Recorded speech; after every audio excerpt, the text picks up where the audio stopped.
Hello guys, welcome back to another playoff / week of the NFL debrief. Today is a good day. I don't know, I'm just talking.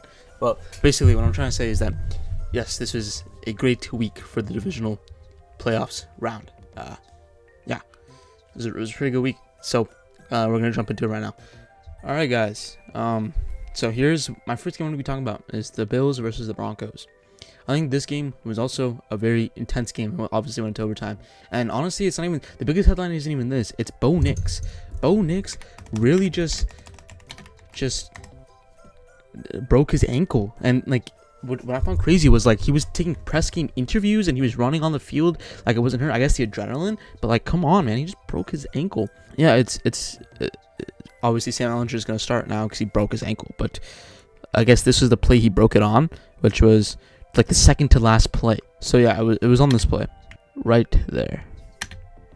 Shout out to this guy for doing this. But yeah, man, he just, like, something happened there.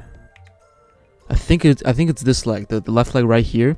I don't know, I could be speaking on my ass though, I don't know, but and he got up so perfectly fine too.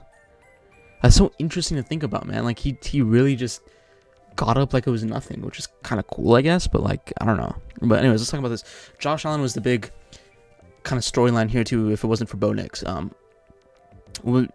Did he sell this game? Honestly, I think this is the best defensive play that he's had in years. The Bills defense showed up today. Well, obviously they let the Broncos score 33 points, but when they needed him to get stops, they got stops. And Josh Allen, when he was making dumb plays, he missed Dalton Kincaid wide open at the back of the end zone to literally miss the game-winning touchdown, and he kept on missing in big time moments. And he himself in his post-game press conference literally said, "Yeah, this is on me," which I 100% agree. This is 100% on him. Not 100% obviously, but like I'm gonna say, like, this is more on him than the other ones, right? Because this time there's no Lamar Jackson, there's no Mahomes, there's no Burrow to really stop him. And this was the first year where we were like, okay, wait, this is Josh Allen's like takeover. We can really see him succeed, and it just sucks because he always just manages to. Not even him. I don't care about saying he, but like, it's so easy to blame the quarterback. But like, still, like, sometimes in these games, he really just doesn't. He doesn't really perform when he needs to. The 2 interceptions were kind of bad. Obviously there was. 2 interceptions kind of bad. There was 2 turnovers that were really bad. That one interception with Brandon Cooks could have gone either way because it was called differently in the Rams game. But still, it's so hard to decipher like how well he can play in these big games. And the fumble towards the end of the match, that's a 3-point swing. That's a tie game, and you guys maybe win. And the Broncos need tied up, and maybe they're on the ropes a little bit. So there's swings there which really like hurt them in the end. And James Cook didn't even have a bad game. Like, it wasn't a bad offensive game for them. It's just that Josh Allen, when he turned it over. The biggest was the fumble. That was the biggest. That was the big 3-point swing. And Bo Nix played a relatively good game too. There was a drive. He has the it factor. I think he definitely has more clutch than most people like to give him credit for. I just think you saw it with the Giants game too. He really has some good clutch there, and I think that he can really showcase how well he is in the clutch. And he's not throwing to a great supporting cast either. I think we kind of undermine that. Obviously, Josh Allen isn't either. I'll get to that in a second. But his supporting cast isn't that stellar. I mean, Marvin Mims is leading receiver today. Cortland Sutton, fine. Lil Jordan Humphrey, he was a practice squad receiver on the Giants. They just signed him off waivers. Evan Ingram didn't have a good game. Like, he doesn't have like that number one option, which is why I keep on going in my mock drafts. I keep on going wide receiver for them, or tight end with Sadiq or Boston or Bernard or someone who can really change his offense, hopefully. And he got away with it this time. But I feel like sometimes maybe against these elite secondaries, like the Texans, obviously the Texans are out, but even the Patriots, they have that elite corner. They're gonna strap down these guys, and you're gonna have to make them work, and especially with Sam Ellinger too. And for the Bills, we know how bad the supporting cast is. You whiffed on Khalil Shakir. He cannot be wide receiver 1. I know he's not great. You whiffed on Keon Coleman, pick 33. You whiffed on him. That's basically the second, basically the first round pick. Not first round pick, but like basically a late first round pick. Keon Coleman was another whiff. So it's hard to. McCole Hardman Jr., he was way past his prime, man. That's Chiefs legend Ray Davis. I mean, it's not great, right? He lost Gabe Davis to injury last week. It's not a great group of guys, and you have to keep on asking. Do you keep on trying to hit on wide receiver? Do you go try to trade for one? I know this might sound crazy, but you go try to trade for Jefferson. Did you get someone like, I don't know, like who maybe free agency? If you look at the free agency things, like you don't know. But anyways, I can make a whole video dedicated to this Bills team. But let's go to the next one. Rams versus Bears. This was another tough game. Matthew Stafford didn't play. Caleb Williams. This is a certified box score enjoyer stat line. These 3 interceptions were not really his fault. Especially this interception overtime. DJ Moore just stopped running. He literally just stopped running. Like I don't know why he just literally stopped running, and that was really crazy. So when you watch this, right, you think, oh, Caleb Williams, terrible overthrow. Why is he throwing into no man's land? But I'm sure if you show in the replay, right here. So Caleb Williams has a clean pocket, right? You're thinking, okay, look at that. So keep your eye on DJ Moore. This guy's breaking open. Adunze is going up. It's wide open. This is perfectly wide open. If DJ Moore keeps on running with the space he has, that's possibly a touchdown. He just stops running. What is he doing? He just stops running. He literally sits there. DJ Moore sits there and stops running for some reason. I don't know why. Literally, look. I guess it was a miscommunication, but this is a clean pocket. Caleb Williams will make this throw 10 out of 10 times. That's why I was so confused. I was like, I don't really know if this is Caleb Williams' fault. In the meantime, in the moment, I was like, is this really Caleb Williams' fault? He doesn't really miss these passes, and I guess like he was expecting DJ Moore to keep on running, but again, it's not a great pass. Obviously, it's not a great pass, but it's a good enough pass to the point where you can realistically, if you keep on running, you catch it, and it's a good play by Cam Curl by diving catching. That's a very good play. It's very good heads up play. But I don't know. I just think that DJ Moore could a little more effort, and the Bears might be in the NFC Championship right now. A little more effort, and the Bears might be in the NFC Championship, which sucks. Which actually sucks because I was rooting for this Bears team. Kyron Williams had a pretty good game. Corum not so great. Nakua relatively held in check. Obviously 5 for 56 isn't really held in check, but not a bad game. But it's a bad game for Puka Nakua's stats. But Adams again held in check. It was mainly the running game. It was a snowy game. It was a cold game, as you saw in the clip. Snowy game. But I want to talk about this too. This Caleb Williams throw, crazy throw. This is probably my favorite throw I've seen all year. So the play starts right, 4th and 4. This is literally for the season. Like this is to keep your season alive. So he's already getting ripped by Jerry Verse. Like he's there, and same with Young. Young's right there too. And there's 3 people right there. Look at how many Bears, bro. Look at that.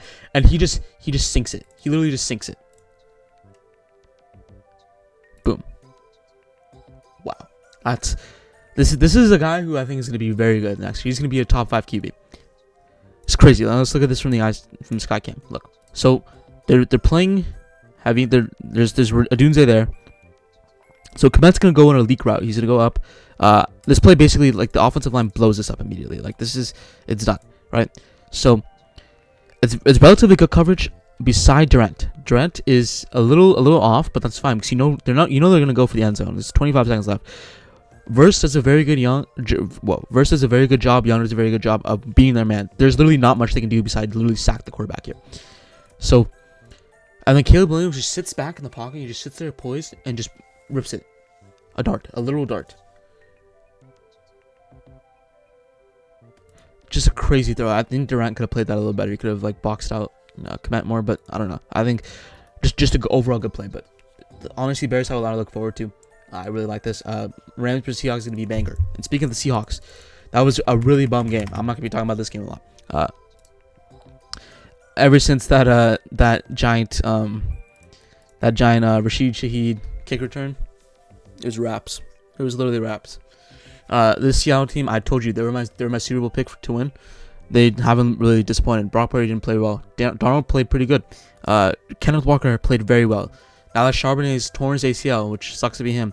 Really hope he gets better soon. But now Kenneth Walker's going to have to now get these touches. So I just think that he will he will continue to impress. I think he's very good. He's been sharp the past couple years, so it is what it is. All right, my final game, my Super Bowl pick. I'm gonna look at my bracket in a second, but my Super Bowl pick is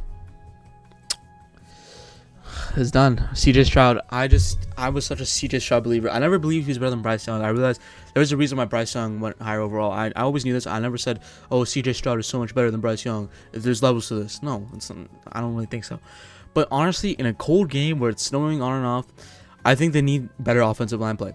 It showed. It really showed. And my mock drafts, damn well it's going to be only offensive linemen. Literally only offensive linemen. I'm done with the fucking defensive tackle bullshit. They need offensive linemen. They can hold with their defensive tackles and maybe get them in a later round. But literally, Woody Marks only got 17 yards. Like, he averaged 1.2 yards per carry.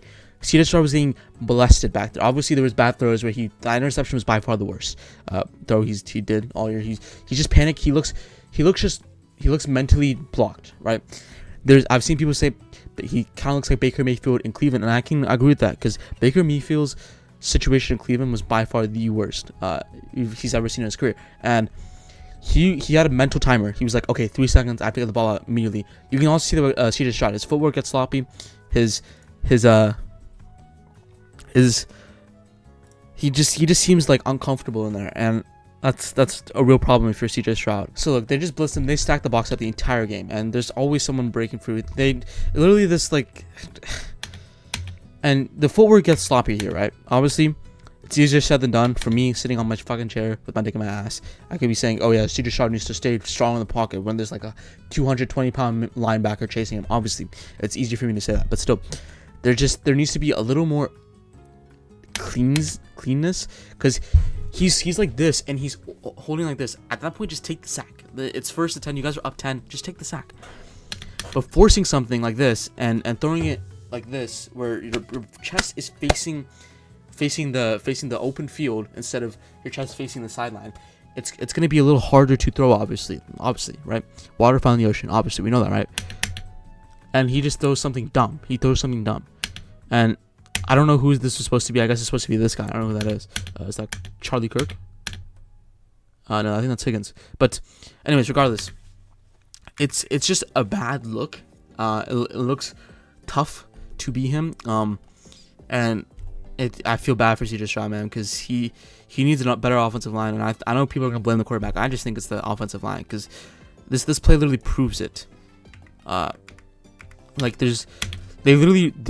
They telegraph it. They know that they're literally in mid blitz right now. This is like Madden. They're literally in mid blitz, and he automatically gets like.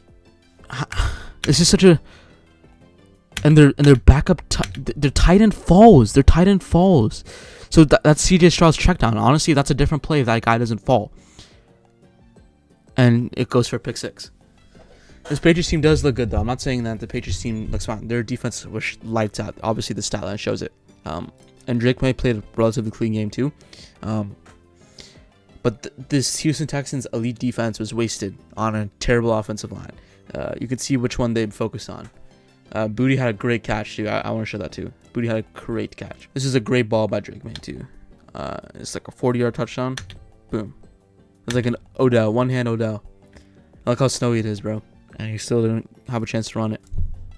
What a great catch. But yeah, that's basically about it. Let me know what you guys think of what's gonna happen in the NFC and AFC Championship. I pretty much know. I'm gonna give you my prediction right now. I think the Patriots win because Sam Ellinger isn't, and I think the Seahawks get it done. I think the Seahawks still win. I think that defense is too good. That team's coached too well. Jason's on a tear. Donald's on a tear. Walker's on a tear. Literally insert name there. I mean, they're very good. I really like how the team's built. I think Seahawks win, but I will see you guys tomorrow with the mock draft Wednesday.